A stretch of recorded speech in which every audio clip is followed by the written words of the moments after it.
Welcome to a special edition of the Phil Taylor Jones Show.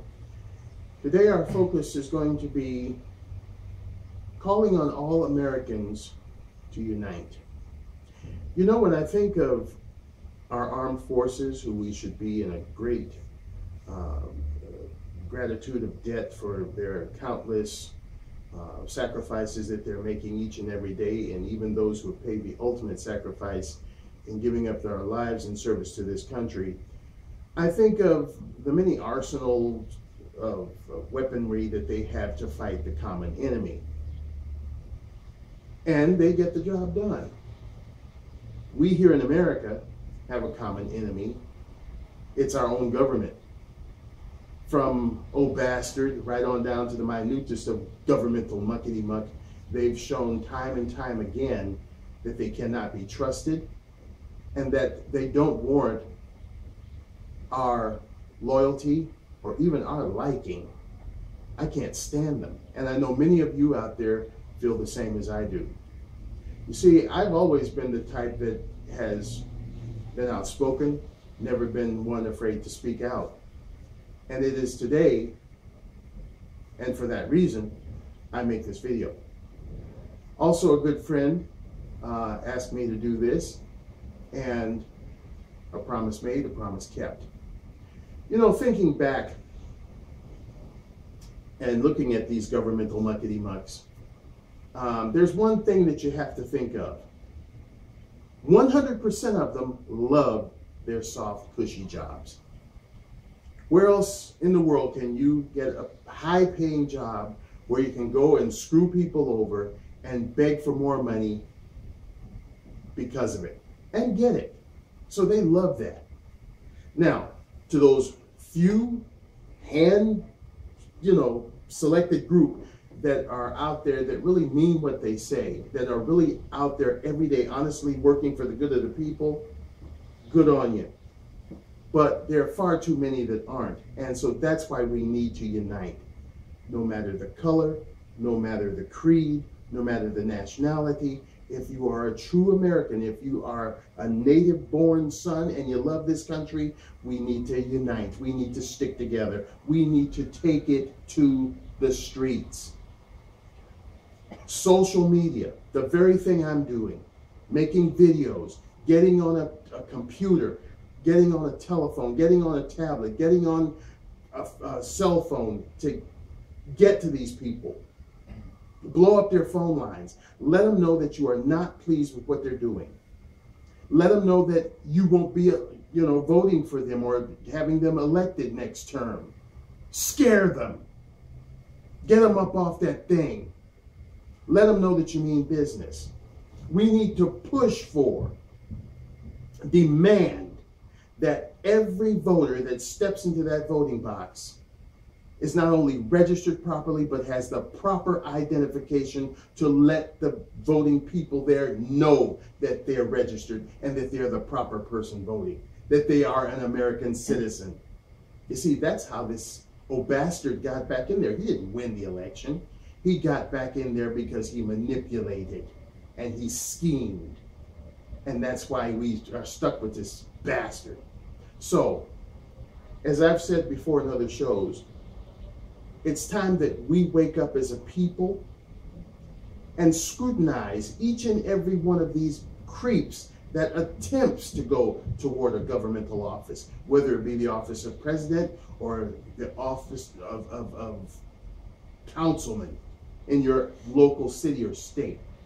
We need to let these people know that we are no longer going to just fall for a cute face or a good speech or a bunch of rhetoric. We are going to scrutinize and look at each and every aspect of this person before casting a ballot for them. I don't care if it's a Republican or a Democrat. I don't trust any of them. If they're politicians, they come under great scrutiny by me. You can't trust them. If you put Republicans and Democrats in a bag, shake that bag up and toss it, I don't know which one would fall out first because they're all a bunch of crooks. What is that saying? Absolute power corrupts absolutely? They're all corrupt. That's why we're in such a hell of a mess. That's why we have a deficit. that we perchance will never be able to pay down. That's why we've got murders going on of people that we trust to protect and serve us. And I'm not just talking about the white cops killing the black cops. I'm talking about the white cops killing black people. I'm talking about cops killing people in general. They're even killing dogs. We've got stupid politicians who are not only letting illegal, undocumented foreigners come in here and waving them on, but now they're giving them driver's licenses and all other kinds of perks and rewards for their illegality. Do we want this to continue? No, it's time to unite.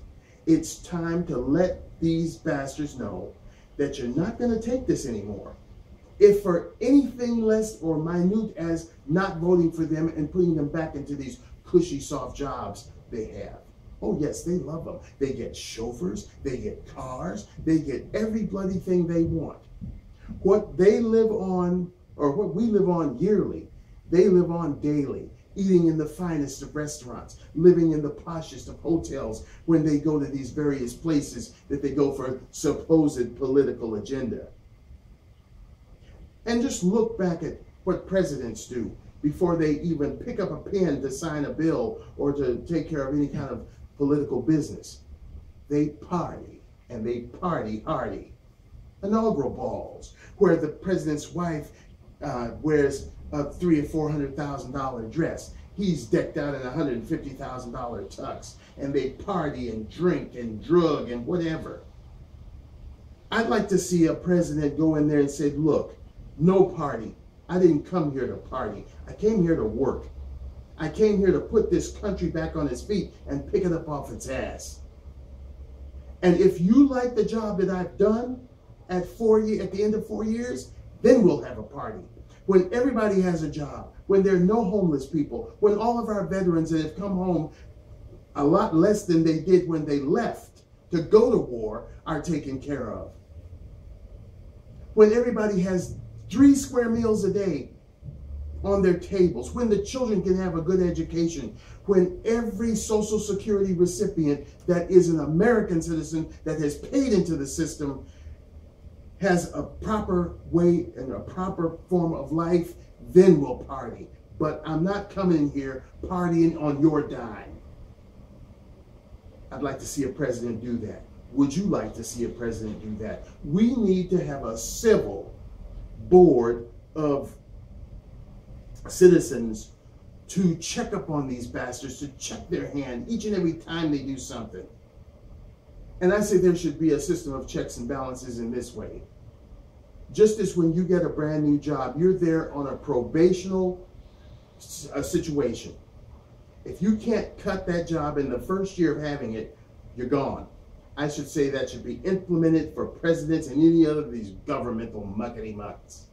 If you can't toe the line within a year of your election, you're gone. Get these deadheads out of there and get some people in there that really are there to serve us, the people that elect them to office. No more of this good old boys stuff with lobbyists and catering to them and the power brokers and the boys on Wall Street. No, you cater to the people on Main Street, because those are the ones who actually put you in there. If you're not like, oh bastard, and have manipulated your way in by bringing on a bunch of foreigners that he thinks, you know, is going to vote for him, and actually does, because, oh, they strip away the process of showing proper IDs and all that sort of thing. So, again, a call for Americans to unite. Get on the phones, get on the computers, talk to the news media, talk to the newspaper, make some noise. As they say, the squeaky wheel gets the oil. And that's what I'm asking you to do, is to unite. Get it together. I grew up in this country. I was born in Michigan, Detroit, and I remember the happy days of Americana, when people drove Chevrolets and ate hot dogs and apple pie. I remember a neighborhood where our neighbors were together saying, good morning, how you doing? Now I don't feel that. When Stars and Stripes went up the pole and when I heard the national anthem, I got a lump in my throat and a warm feeling in my heart. That feeling has died. Why? It's died at the hands of crooked-ass, creepy-ass politicians and the way they run this government. We are a laughing stock worldwide. Nobody really respects the United States of America because we haven't had people in office to respect in quite a while. And it's not a Democratic thing. It's not a Republican thing. It's a jackass thing. It's people that are in there for their own selfish greed and gain. They don't care about the people who they claim that they go to Washington to represent. So it is time for us to take the country back in whatever way we can, legally, intelligently, but certainly, definitely. There's too much out there now. There's Facebook, there's Twitter, there's Instagram, there's your old-fashioned newspapers, there's telly, there's radio, there's different social websites, YouTube. Speak out. Let them know that you don't like what's going on and that it won't be tolerated. And if they want to keep their cushy jobs, then they better toe the line and do the right thing. And boy, I'll be so glad to see the backside of old bastard. As I've alluded to other times, I don't know what we're going to get in there, but at least it'll be a new something in there. We'll have to put up with this jackass. So I thank you once again for listening. Those of you who have supported me time and time again, I thank you so much. And if you'd like to become a supporter of the Phil Taylor Jones Show, there's a button there that you can click on to do just that. But please, we're in trouble. I don't care how much propaganda comes up about the country's doing so much better, yada, yada, yada.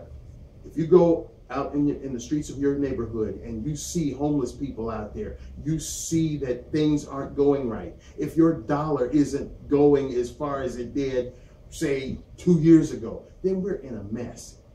Look at the national debt. We're never going to pay that down. It's too far gone. The only thing we can do is let them know that we're not satisfied.